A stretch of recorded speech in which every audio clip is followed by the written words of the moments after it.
How does the hiring process actually work?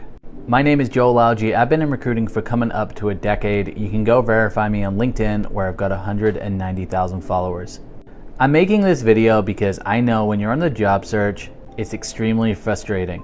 But a lot of people don't actually know how the hiring process works. So I'm gonna break it down for you. There's a number of key players in this. You have the recruiters, you have the hiring managers, and then you have what I call the stakeholders that could also be the hiring managers. So the hiring manager is the person that's actually making the decision. They're the person that's growing their team, or they're looking for a replacement for somebody on their team.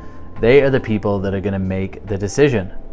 But recruiting is tough. You've got to post a job. Sometimes you've got to go out and actively find people. So most hiring managers don't want to do the actual hands-on recruiting. That's where the recruiters or the TA or talent acquisition team comes in.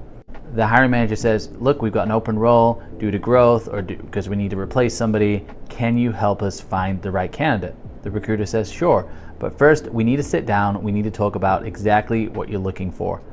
The recruiter will have an intake call with the hiring manager. They'll find out what are the projects this person's going to work on, where are they going to sit in the team, what type of experience do they want, what types of projects are they going to work on. Good recruiters will always do this. Then they'll help them craft up a job description if there isn't already one on file.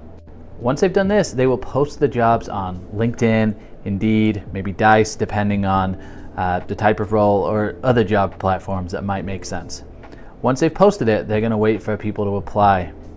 If nobody applies, or if they get people who aren't qualified, which happens all the time, that's when they'll start to go out and try and actively find candidates. So they might use LinkedIn Recruiter, they might use Indeed, they're gonna use their own ATS, so people that have already applied in the past, and they're gonna reach out to candidates to have screening calls and see if they can get them interested in the position. Once they've got people interested and they've had the screening call and they determine whether or not they're qualified and whether or not they can actually afford them based on their salary preferences, that's when they're going to hand them over to the hiring manager, and the formal interview process with the hiring manager begins.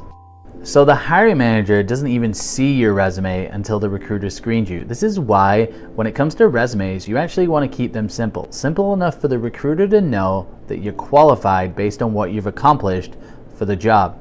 I always recommend having an initial resume that you're sending out to companies that might be tailored for each role, but then also keeping a more in-depth resume that you can share with the hiring manager once you get the interview with them. Again, that initial screening call with the recruiter is literally just to get past the recruiter. So you want to have short answers, you don't want to talk too much. Really the goal is to get past that conversation so you can speak with the hiring manager. That's where you can really tell your story.